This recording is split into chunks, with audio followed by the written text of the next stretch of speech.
In Indian illegally occupied Jammu and Kashmir, legal fraternity as well as regional political parties have strongly rejected the Delimitation Commission's report, saying that the panel has compromised the fundamental principle of population as the main criteria for the creation of assembly seats. The High Court Bar Association of Occupied Kashmir, in a statement issued in Srinagar, described the Commission's report as irrational and unreasonable and said that the panel members did not apply mind in the preparation of the report. The Bar Association termed the report as drawing room paperwork wherein demography and geography was not taken into account. People's Alliance for Gupka Declaration leader Mehbooba Mufti, in a media interview in Srinagar, said no one is happy with the Delimitation Commission's draft. Another constituent of the Alliance, National Conference, in its statement said the Commission has scripted a story of disempowerment and disenfranchisement of Kashmir Valley and far-flung areas of Jammu. The statement maintained that equal representation as mandated by the fundamental principles of democracy was violated in the Commission's report. All Parties Hurriyat Conference leader Chaudhry Shaheen Iqbal, in a statement issued in Srinagar, demanded immediate release of illegally detained Dr.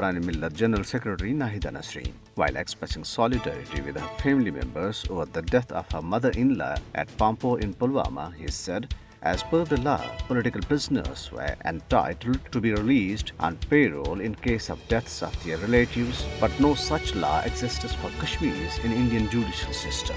APSC leaders Mushtaqul Islam and Muhammad Yasin Atai appeared in person, while Shabir Ahmad Shah and Naeem Ahmed Khan through video link from New Delhi's Tihar jail before a Baramulla court in all fact cases registered against them. In the ongoing spree against journalist fraternity in Kashmir, an arrest warrant has been issued against Gawhar Gilani, wherein Executive Magistrate Shopaya has directed the police to produce him before the court on Saturday.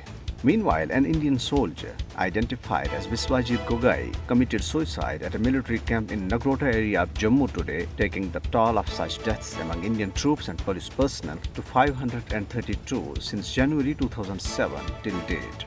A report on the action of the government in Indian state of Uttar Pradesh against 2019's Anti-Citizenship Amendment Act protesters has said that state bodies are making concerted efforts not just to deny justice to those killed and injured in police actions, but also exact revenge from those who had protested against the act.